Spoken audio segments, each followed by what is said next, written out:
और मेरे गोविंद गैया चराने चले हैं यमुना के किनारे पर। जिस दिन भगवान गैया चराने चले तो उस दिन भगवान घर से भोजन लेके नहीं गए महाराज, बिना भोजन के चले गए थे। दोपहर को ठाकुर जी को भूख लगी है तो ठाकुर जी का एक सखा था जिसका नाम था मधुमंगल। भगवान ने मधुमंगल से कहा भैया मधुमंगल अपने घर चले जाओ और मेरे लिए भोजन लेकर के आओ, मुझे भूख लगी है।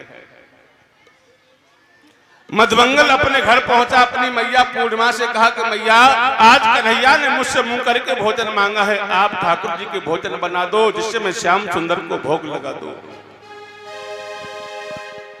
जब ये बात कही मधुमंगल ने तो मधुमंगल की मैया पूर्णिमा आंसुओं से रोने लगी। कहा मधुमंगल तुझे पता है कि घर में 3 दिन से चूल्हा सुलगा नहीं है और घर में कोई भोजन की सामग्री नहीं है लाला, तेरे कन्हैया के लिए जो मैं भोजन बना दूं। भक्तों जब ये बात मधुमंगल सुनी, मधुमंगल फूट फूट करके रोने लगा है और कहने लगा है श्याम सुंदर मैं इतना गरीब हूं, इतना गरीब मुझे क्यों बनाया जो आज मैं तुम्हें भोग नहीं लगा सकता। तब मैया पूर्णिमा ने कहा मधुमंगल रोना बंद कर दे, 3 दिन की बासी कड़ी रखी है, उस कड़ी को ले जाके कन्हैया को खिला दे। आज 3 दिन की बासी कड़ी लेकर के चला है मधुमंगल भगवान श्याम सुंदर को भोग लगाने के लिए। भक्तों मन में सोच रहा है कि मेरे प्रभु कन्हैया श्याम सुंदर तो ताजा माखन मिश्री के खाने वाले हैं, ये कड़ी सड़ चुकी है और सड़ी कड़ी में ठाकुर जी को खिलाऊंगा, मेरे प्रभु का अपमान हो जाएगा। भगवान का अपमान समझ करके मधुमंगल ने उस कड़ी को स्वयं खाना प्रारंभ कर दिया है। भगवान भाग करके आए हैं, कहा मधुमंगल मेरा भोजन कहाँ है। मधुमंगल हाथ जोड़ के बोला प्रभु मेरी औकात नहीं है जो कि मैं तुम्हें भोग लगा सकूं, क्योंकि मैं बहुत गरीब हूं और 3 दिन की बासी कड़ी लेके तुम्हारे लिए आया था, लेकिन तुम्हारा अपमान समझ करके उस कड़ी को मैंने खा लिया। आज ठाकुर जी इतने प्यार में विभोर हो गए, मेरे भाई बहन गदगद हो गए कि जो मधुमंगल के ओठों पे कड़ी लगी है आज भगवान अपनी जिह्वा से अपने मित्र सखा के ओठों को चाटने लगे हैं। ये चरित्र ब्रह्मा जी ने ब्रह्मलोक में बैठ करके देखा। ब्रह्मा जी को संशय हुआ कि ये कैसा ब्रह्म है, ये ब्रह्म हो नहीं सकता क्योंकि दूसरे के झूठे मुखड़े को चाट रहा है। यानी ब्रह्मा जी को भगवान के लिए संशय हो गया महाराज।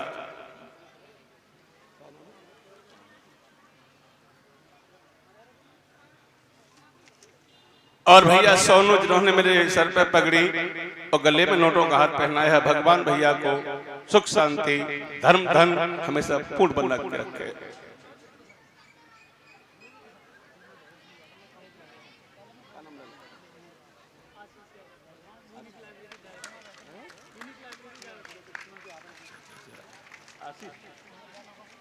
और भैया आशीष यादव जिन्होंने मेरे गले में ये हाथ डाला है, पगड़ी सर पे पहनाई है, भैया के लिए साधुवाद धन्यवाद। और हमेशा भगवान इन पर कृपा बना के रखे और हमेशा आनंद में रहे। ध्यान रखना प्यारे, आत्मा विनश्यति, जो भगवान के संशय करता है, भगवान की कथा के संशय करता है, उसकी आत्मा का विनाश हो जाता है। संशय आत्मा विनश्यति। ब्रह्मा जी ने सोचा ये ब्रह्म हो नहीं सकता, तो आज ब्रह्मा जी ब्रह्मंडल में आए हैं, भगवान की गैया बछड़ा चल रहे हैं और ठाकुर जी ग्वालों के झुंड में बैठे बैठे भोजन कर रहे हैं। उसी समय ब्रह्मा जी ने क्या किया है पता है, जितनी गायों के बछड़े हैं केवल बछड़ों को लेकर के ब्रह्मा जी ब्रह्मलोक में पहुंचे हैं, गायों को लेकर नहीं है, केवल बछड़ों को। इधर भगवान कन्हैया ग्वालों के झुंड से उठ करके चले हैं, गैया बछड़ा देखने जा रहा हूं। उसी समय ब्रह्मा जी ने सभी ग्वाल वालों को ब्रह्मलोक में पहुंचा दिया। अब यहां अकेले कन्हैया हैं और कन्हैया की प्यारी प्यारी गैया हैं। ठाकुर जी ने नेत्र बंद करके देखा, न हमारे ग्वालों का पता न बछड़ों का पता, और जैसे ही नेत्रों को खोला मन में कहा ब्रह्मा जी ने आपने बहुत बुरा किया है। तुमने बहुत बड़ा अपराध किया है। अपराध तुम्हारा यह है कि तुमने एक बच्चे का मां से बिछोड़ा किया है, मां से जुदा किया है एक बच्चे का। उसी समय मेरे श्याम सुंदर ने उतने ही ग्वाल बने हैं और उतने ही प्रभु बछड़े बने हैं। और ये लीला भगवान ने क्यों की पता है? इसके पीछे भी राज है।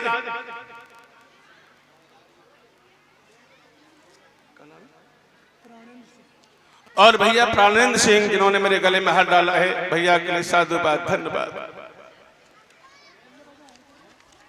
ये लीला भगवान ने क्यों की है कि बाबा नंद के 9 लाख गैया थी और 9 लाख गैयों में से जो एक गाय की श्यामा, जशोदा मैया श्यामा का दूध निकाल के कन्हैया को पिलाती थी, उसी का माखन खिलाती थी।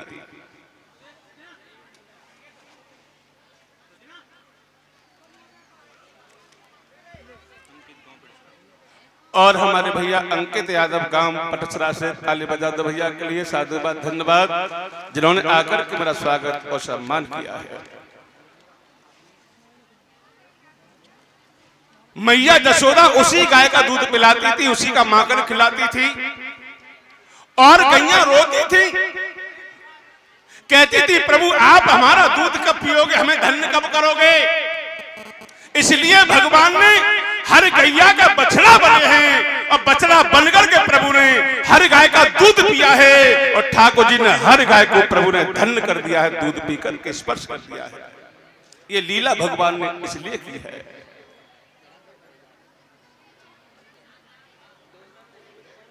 इस लीला को चलते चलते समय गुजरने लगा महाराज। ब्रह्मा जी ने सोचा देख क्या नंद के छोना की बंसी कैसी बज रही है, कैसी लीला हो रही है उसकी। और जब ब्रह्मा जी ब्रह्मलोक से चल करके ब्रजमंडल में आए तो जितने ग्वाल बछड़े ब्रह्मलोक में हैं उतने ही ग्वाल और बछड़े ब्रजमंडल में है महाराज। अब ब्रह्मा जी को संशय होने लगा, अब ब्रह्मा जी को पश्चाताप होने लगा कि मैंने ब्रह्म के साथ में छल किया है, मैंने ब्रह्म के साथ में धोखा किया है। आज ब्रह्मा जी चले हैं ब्रह्मलोक से भगवान के पास आने के लिए, क्षमा याचना के लिए। ब्रह्मा जी आए ब्रजमंडल में और मेरे गोविंद ब्रह्मा बनकर के ब्रह्मलोक में पहुंच गए हैं। ठाकुर जी ब्रह्मा बन के ब्रह्मलोक में पहुंच के द्वारपालों से कह दिया है कि आजकल नकली ब्रह्मा बहुत घूम रहे हैं और जब तक हम अंदर रहें कोई भी नकली ब्रह्मा आए उसे धक्का दे करके बाहर कर देना।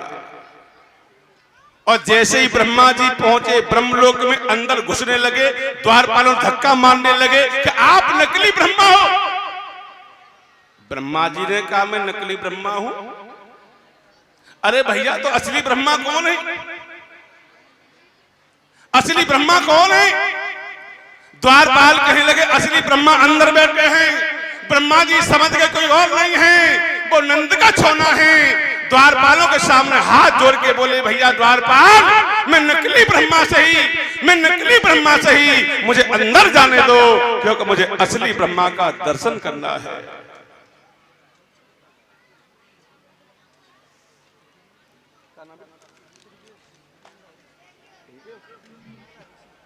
और भैया ब्रजेश यादव नगल हरि सिंह जिन्होंने सर पे पगड़ी, गले में हाथ पहना के स्वागत किया। भगवान भैया को हाथ में, बाजार में, व्यापार में अच्छा धन और दौलत से हमेशा भरपूर रखे। बोलो गोविंद भगवान की जय हो। आज ब्रह्म के साथ में जब लीला कर रहा है तब ब्रह्मा जी ने 46 श्लोकों में भगवान की स्तुति की है, लेकिन कन्हैया ने ब्रह्मा को क्षमा नहीं किया। क्यों? क्योंकि ब्रह्मा जी ने जानबूझ करके ये अपराध किया था और वो भी एक देवता होकर के। भगवान कहते हैं कि अगर अनजाने में अपराध करता है उसे मैं क्षमा कर देता हूं और जो जानबूझ करके अपराध करता है उसे मैं कभी क्षमा नहीं करता। अब यहां से भगवान लीला आगे बढ़ाते हैं। अब तक प्रभु ने किए रास, वो अब करने जा रहे हैं महारास। और सबसे हाथ जोड़ के मेरी प्रार्थना है कि महाराज को सुनने के लिए थोड़ा थोड़ा अपने दिल में वैराग्य और सन्यास जरूर ले लेना। इस महाराज को वही समझेगा जिसके अंदर थोड़ा सा वैराग्य और थोड़ा सा सन्यास होगा। भोगी और विलासी इस महाराज को समझ नहीं पाएंगे। महाराज एक दिन कामदेव आया है नारद बाबा के पास और नारद जी से कहा कामदेव ने कि नारद आओ मेरे साथ तुम युद्ध करो। नारद जी हाथ जोड़ करके बोले कामदेव भैया मैंने तुमसे एक बार युद्ध किया था ना तो मुझे बंदर बनना पड़ा था, मैं तुमसे युद्ध नहीं कर पाऊंगा। हाँ तुम्हें युद्ध करना है तो तुम्हारे लाग योद्धा मैं बता सकता हूं, आप वहां चले जाओ। कामदेव कहे लगे हमारे लाग धरती पर योद्धा कौन है?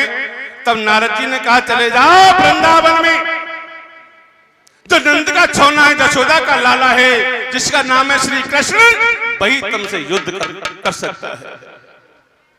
आज कामदेव भगवान कन्हैया के पास आया है, ताल ठोकता हुआ कहा कृष्ण मैं तुमसे युद्ध करना चाहता हूं।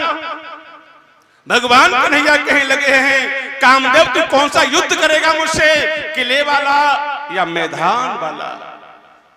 कामदेव कहने लगा है गोविंद मैं तुमसे दोनों युद्ध करूंगा, किले वाला भी और मैदान वाला भी।